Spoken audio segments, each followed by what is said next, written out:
MLB Pipeline just dropped their top 100 prospects heading into the 2024 MLB season, and they made some really interesting choices that kind of surprised me and surprised a lot of other people. The rankings are always really solid. People like Jonathan Mayo and Jim Callis, who go and contribute to these rankings, are top of the line, but that doesn't leave some questions. People who are underrated and people who are overrated is inevitably going to happen on any list, and MLB Pipeline's new updated top 100 prospects is no exception to that rule.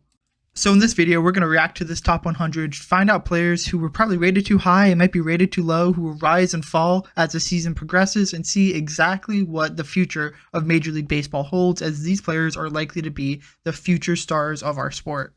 By now, you should know the drill. If you wouldn't mind liking the video, dropping a comment, or subscribing to the channel, it really helps my channel grow, helps me out a lot, and you'll also get some really great baseball content, not only from me, but from really great creators out there as well. Without further ado, let's dive headfirst into this new MLB Pipeline Top 100 list. From spots 91 to 100, you often see players who were just recently drafted in the 2023 MLB Draft, or players primed to rise up in the rankings, and that's exactly what happened in this year's rendition of the rankings.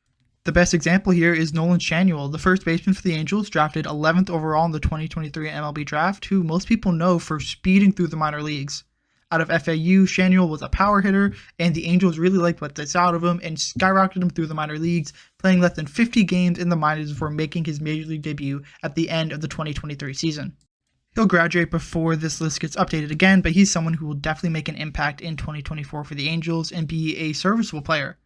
He's not going to be a superstar, but he could make a big impact on an Angels team that's trying to compete in a very competitive AL West. Another name you might be familiar with is Tekoah Roby, a right-handed pitcher ranked 99th, who the Rangers traded away for Jordan Montgomery at the 2023 trade deadline. You can check out the video I did on that trade up in the upper right corner right now. Roby has solid control with a plus fastball that can reach 99 miles an hour, a plus curveball, and a slider and changeup he can mix in with really good success at times. So a 4-pitch mix with good control, and he is pretty much destined to be a solid starter going forward. He probably won't be an ace for the Cardinals, but he has the potential to be a very good player, and he really broke out after his trade from the Rangers to the Cardinals. People are really excited about his future, and I wouldn't be shocked to see him make his major league debut at the end of this year. He's going to be a good starter going forward and someone that the Cardinals might want to rely on should they go ahead and make a postseason push at the end of this year or in 2025. From 81 to 90, I think there's a couple really interesting players that could rise up late into the year, and one player who is currently injured but is primed for a breakout when they come back from injury. Giants lefty Carson Whisenhunt is at 83rd overall, and he was in an interesting spot in the 2022 draft. He was the best lefty that a lot of scouts thought going into that draft, but he didn't pitch in 2022 because he got suspended for PEDs out of East Carolina. That raised some concerns, but he's come back strong with a fastball that touches 97 and one of the best changeups in all of minor league baseball, and some might even argue baseball itself. He has a lot of raw tools that if he can go ahead and rein in a curveball, he's going to be a solid number 2 or number 3 starter in the future. He has the potential to be a guy that you want to call on in the playoffs, and as the Giants hope to finally land that superstar free agent, Whisenhunt could be ready just in time for them to make that postseason push. One of my favorite players in the 2023 MLB Draft was Cole Emerson, a shortstop who's probably going to end up at second base, who the Mariners took at the back end of the first round. He was a high schooler out of Ohio, and he has a really good hit tool, a plus arm, and decent enough fielding that he probably could stick at shortstop long term, but it is a non-zero chance he moves to second base. That does limit his ability to be a top prospect. Shortstop is a premium defensive position, but there's still a lot of value there. He excelled when he made his pro debut and showed that the Mariners put a $3.8 million bonus to good use. He's someone I definitely see rising up prospects list as the year progresses, and he's going to have a breakout 2024. If you're a fantasy baseball player, this is a name that you want to watch out for in the future. Hurston Waldrep, who's ranked 90th overall, is someone who's probably going to make their major league debut in 2024. The Braves' first-round draft pick, he started his college career at Southern Miss before transferring to the University of Florida and proved that he is a phenomenal pitcher. He has a fastball that can reach 99 miles an hour and one of the best splitters in all of baseball. He's probably going to end up pitching out of the bullpen for the Braves in 2024, maybe making a spot start here and there if needed, and that will probably come about halfway through the year, but the Braves have rushed him through the system. After being a first-round pick in 2023, he already made it all the way up to AAA, so people are just waiting for him to make his major league debut, and given the Braves are now on the cusp of winning another championship and trying to fend off a new revamped Dodgers team, Hurston Waldrep is going to be a big piece in making sure that happens. From 71 to 80, there's a lot of position players who could really make a name for themselves heading into 2024. I'd be remiss to not talk about Justin Crawford. I've made a video about him already. You can check that out in the upper right corner. And there's a couple other names that are really interesting to look at as well. Everyone thought Drew Jones was going to be the #1 pick in the 2022 MLB draft. That ended up being Jackson Holliday, but people were still really high on him, and the Diamondbacks took him second overall. Although he hasn't lived up to the hype and Jackson Holliday has blown people out of the water, Drew Jones is by no means a slouch of a prospect. He hasn't really gone out to a super hot start. Seems like his hit tool might be below average, but he has phenomenal speed, great defense. He's going to be a Gold Glover if he makes the major leagues, and chances are he will, but he just doesn't have the same hit tool that people thought. He set a franchise record for an $8.2 million signing bonus, and it seems like that might not have been exactly what the Diamondbacks wanted to do, but given the fact that he's the son of former Brave star Andrew Jones, who might be a Hall of Famer in the next couple of years, he has the pedigree and the potential to be a varied player going forward. He's a name that could very easily see himself climb up this list or potentially fall off of it. He's a name to keep an eye on heading into 2024. The 71st ranked prospect, Sebastian Walcott, is another fun name. He's without a doubt the second best player that signed out of the 2023 international signing period, the first being Ethan Salas, of course, who has taken the world by storm. But Walcott has had a sneaky good year, and people who have been following the minor leagues know that he is someone poised to rise up rankings. He has raked in the minor leagues with a ton of power, decent speed, and a very good arm, and although there is some uncertainty as whether he sticks at shortstop, some scouts think he will be better at third base.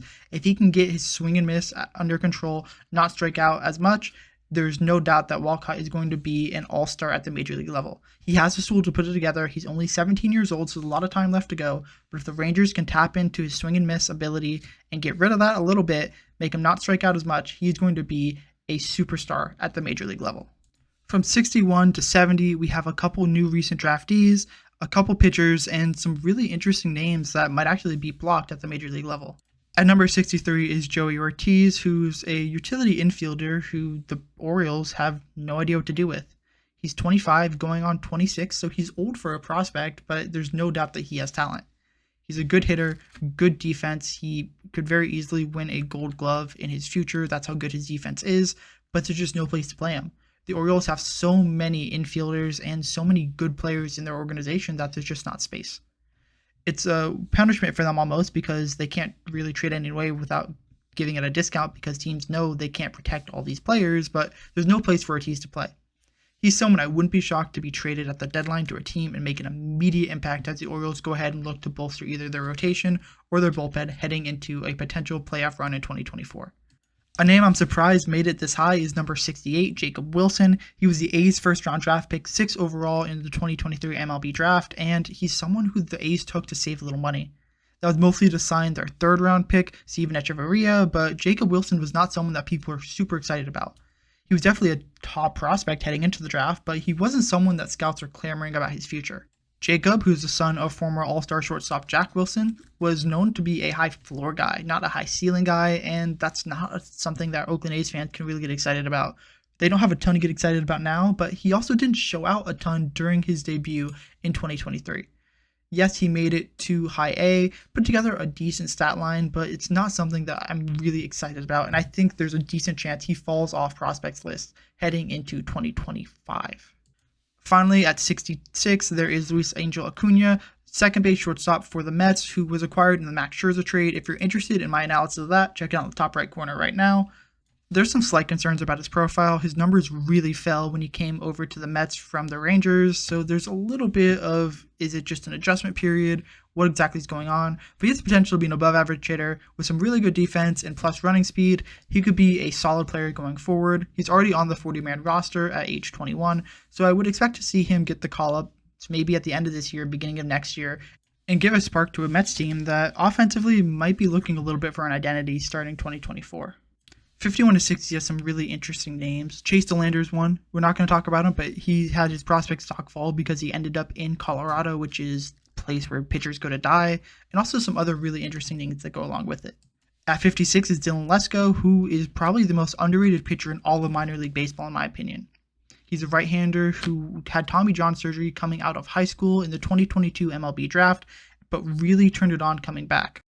With a fastball that touches 98 and a low 80s changeup with tremendous movement, and it tunnels really well with that heater. but still breaks a ton. This is the making of a superstar. Again, he had Tommy John surgery during the draft, so he ended up falling a little bit to 15th overall, but the potential is there, and the fact that after he's returned from Tommy John and everything seems to be clicking for him goes to show that there is a lot of potential. High school pitchers are the riskiest group in the MLB draft, so who knows what's going to turn out, but Lesko is someone to be excited about if you're a Padres fan. I'm not going to talk about Michael Busch because I already made a video, which you can check out in the top right corner there, on him and his deal that just happened a couple weeks ago. So in turn, we're going to talk about Xavier Isaac, another player in the 2022 MLB draft who was a surprise pick. He's a high school first baseman, and he's very much just limited to first base. Let's make that abundantly clear, which limits values because first base is a very non-defensively intensive position. But the Rays still took him for full slot value out of high school, and he forgo his commitment to the University of Florida to go and play for the Rays, and he has proved them right. People were very surprised when the Rays drafted him because you generally don't take a first baseman out of high school when you're kind of stuck at first base. That just doesn't happen. The Rays are the Rays. They know what they're doing. They're one of the best developmental organizations in all of baseball. And although it was a surprise to many in the industry, Isaac has proven to be a solid player offensively. And although he will probably be limited to first base, that offense will more than back up for it. He's one of the best power hitters in the minors, and although he doesn't have a ton of speed, which you'd expect from a first baseman, he can also hit for average, and that's something that's incredibly valuable. He's 20 years old, still a lot of time to grow, hasn't played in AA yet, so he'll be a couple years before he makes the major leagues, but he will make an impact when he does. Isaac is someone I definitely see rising up prospect lists even farther. 58 is already pretty high compared to where you see a lot of other lists, but I wouldn't be shocked to see him finish inside the top 30 when re-ranks happen at mid-season. 41 to 50 has a lot of players who have already made their major league debut or are pushing it, so let's talk about players that are a little bit farther away from the major leagues that made it in these slots. And 47 is Owen Casey, an outfielder for the Cubs, and the Cubs have the most players on this list with 7, which is incredibly impressive. That's 7%, and when there's 30 teams, that's a lot of players on this top 100. They have a lot of depth in their minor leagues. That's just a testament to them and their development and their trading ability. Despite being taken in the 2020 MLB draft, which is nearly 4 years ago now, I know, crazy, right? He's still only 21, he's still very young, and he is a pure power hitter. And although his ability on offense isn't as great as Xavier Isaac, he's not going to hit for average most likely. He has good arm strength, and he's going to stick in the outfield, which raises his value more. He has more defensive value than someone like Xavier Isaac, and that helps bolster his ability to be a better prospect. He's still looking to mature a little bit, his body, grow into a big frame of his. Right now, he is listed at 6'3", 190, so a little bit of space to go ahead and do that. But for right now, he's someone who's going to be very exciting and someone that Cubs fans are going to be looking forward to maybe in 2025, potentially at the end of this year if they make a deep run in the postseason, to make an impact in Wrigley Field. Another fun name is Noah Schultz. He's someone who has a very good fastball and a plus slider, one of the best sweepers in the game, low 80s with a ton of spin rate, and he has absolutely dominated players at the lower level. Schultz is 6'9", 220, so he is a beast at 50th overall onto the prospect list. And although he didn't pitch much as a high school senior in Illinois in 2022, the White Sox are really excited about him, signed away from Vanderbilt, and it has proven to be a good decision. Across 10 outings at Single A, he allowed only 1 run while striking out 38 in 27 innings. For those counting, that's a 0.33 ERA. He is dominant. He has the potential to be a front-of-the-line starter if everything clicks together. He is someone to really look at and someone that a lot of prospect evaluators are sneakily excited about.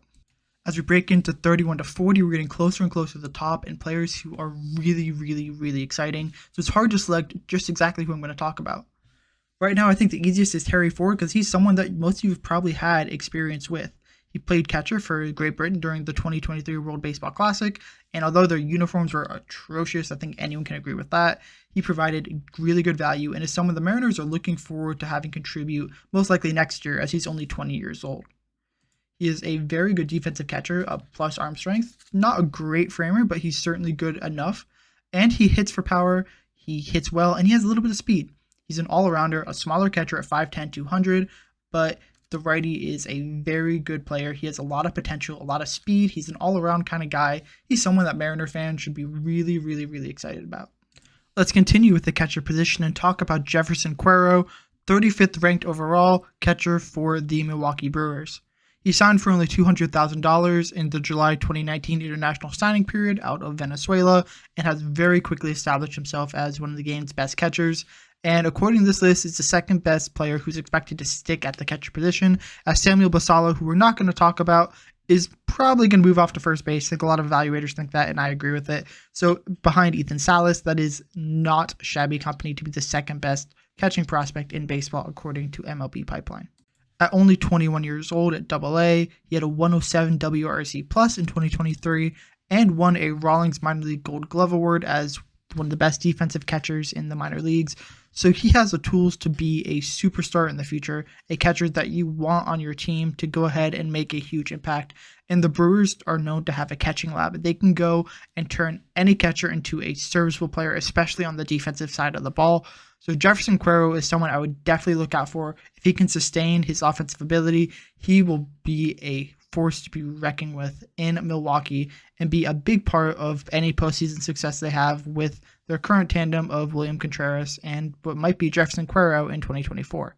He's already on their 40-man roster, and although he's only 21 as of the time of this recording, he could very easily make his major league debut in 2024 and help the Milwaukee Brewers make the playoffs. Ranks 21 to 30 are characterized by the second tier of pitching prospects. There's one player who we'll talk about in a little bit who is the bona fide number one pitching prospect in baseball, according to MLB Pipeline, and 2 through 6 fall in that 23 to 29 range, which just goes to show you not only how valued that prospect that we'll talk about in a minute is, but how clustered these guys are together in terms of value. One of my personal favorite prospects slides in at number 29 overall, and that's Ricky Tiedemann, a left-handed pitcher in the Toronto Jays system. He's a third-round pick back in 2021, and he has 3+ pitches, which is a hard combination to get. He has a really good fastball that can hover around 96 miles an hour up to 98 with a plus slider and a plus changeup. And although his control isn't all there yet, he has been dominant in the minor leagues across his career, and he's only 21 years old. He spent a decent chunk of time at AA this year, made it all the way up to AAA at the end of 2023. So I expect him to go ahead and make an impact at AAA in 2024 and probably make his major league debut. He might end up being in the bullpen because his control issues aren't phenomenal, but he has the potential to be a front-of-the-line starter, a dominant, sweeping, powerful pitcher in the rotation if he can get everything together. Across 32 innings pitched in AA, he struck out 58 batters, which is just insane. If he can keep those numbers up, there's no doubt in my mind that he will be a dominant pitcher. But again, he does have some significant reliever risk, just like Hurston Waldrop does. We've already talked about back at 90. But I think Tiedemann is the left-handed, more well-rounded pitcher that Waldrop is not. Waldrop has that one sinker and a fast fastball. Tiedemann has that 3-pitch mix, and that is what's really appealing about his profile. One player people were very curious about where he'd slot would be Andrew Painter, a right-handed pitcher who's the best prospect in the Philadelphia Phillies organization, who just underwent Tommy John surgery back in July of 2023. That means he's going to be out for all of 2024, and there's nothing to judge him by. Regardless, MLB Pipeline slotted him in at 27th overall. That's a testament to his skill set. He has the best control in the minor leagues, in my opinion, rivaled by very few pitchers, and he has a phenomenal 4-pitch mix to go with it.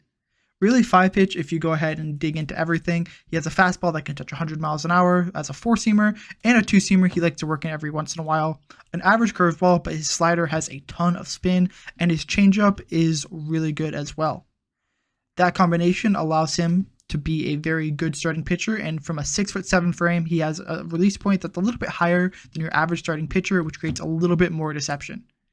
Even at that size, he repeats his delivery well, and he is someone who's going to be a very interesting name heading into 2025. This is someone I will definitely see falling down list simply because injury, people are going to rise up, but I would not be shocked by the end of 2025, he will either be pitching in Citizens Bank Park in Philadelphia, or he's going to be rising back up lists that he falls, because he is going to be very, very good if he can recover from Tommy John. Although a lot more pitchers are being able to get back to full strength after Tommy John, it's never a guarantee. So although Tommy John has become significantly less risky, always keep in mind that nothing is guaranteed in baseball. 11 to 20 is characterized by shortstops and outfielders, and we're going to focus in on the shortstops here. There's a lot of really good outfielders, but I think they all are pretty fairly slotted, while there's some variability on what you think the shortstop ranking is outside of really the number one prospect in baseball. Let's start with Carson Williams, the Rays' first-round pick in the 2021 MLB draft. A lot of people thought he would need to be a pitcher, but the Rays believed in his potential to be a solid shortstop, and that's why they drafted him in the first round. You can tell they really believe in him because the Rays value versatility. You very rarely see players that come up through their system that can't play multiple positions, but they've left Williams to stick at shortstop. It just goes to show you how much they believe in him and his ability to stick at that position. Because he also pitched, he has incredible arm strength, and there's no doubt that he will stick at shortstop long term. He won a 2022 minor league Gold Glove award, so he has the ability to be an awesome defensive shortstop as well. His hit tool isn't great, but he has the ability to hit for some plus power, which is going to help him out and help him maintain a role at the major league level. But regardless, he'll carve himself out a role as a defensive shortstop. If he can't hit, he can't hit. He will still have some positive defensive value, a la an Andrelton Simmons type, if you remember from 5-ish years ago when he was one of the best defensive players in the game. I think 20 is a little high for Williams. I think that lack of offensive ability outside of hitting for power is something that scares me off of him a little bit. He's someone that scouts are really loving right now, but for me personally, I just don't love his profile enough to rank him inside the top 20. I definitely agree that he's a top 100 prospect, but he just hasn't climbed up as high as 20 for me in my personal rankings, so I would not be shocked to see him fall a little bit. He's only 20 years old. He'll be in AA most likely to start 2024, so there's a lot of room to grow. He will most likely have some struggles as he's very young for AA. We'll see how it goes, but the potential for him to be a superstar is really high, but there's also a chance that he could really flop and not live up to his offensive potential, and that scares me off of him a little bit. Another fun name is Marcelo Mayer, who is in a very similar position to what Drew Jones was back in the 2022 draft, as Mayer was the number one ranked prospect by MLB Pipeline heading into the 2021 MLB draft and fell all the way to 4th when the Red Sox took him because the Pirates wanted to save money with Henry Davis. The Rangers and Tigers had their pitchers in mind in Jack Leiter and Jackson Jobe, so he ended up falling to the Red Sox at 4, and they are very happy to get him. Mayer is 21, but he's someone else who, in my opinion, is kind of a little bit too high on this list. He really hasn't put things together offensively, and granted, he was injured, so his batting average of .236 across 2023 is a little bit skewed, but still, he just hasn't put it together offensively like I'd like to see from a top prospect. He sits 15th right now on their list, and I just don't think he meets that requirement.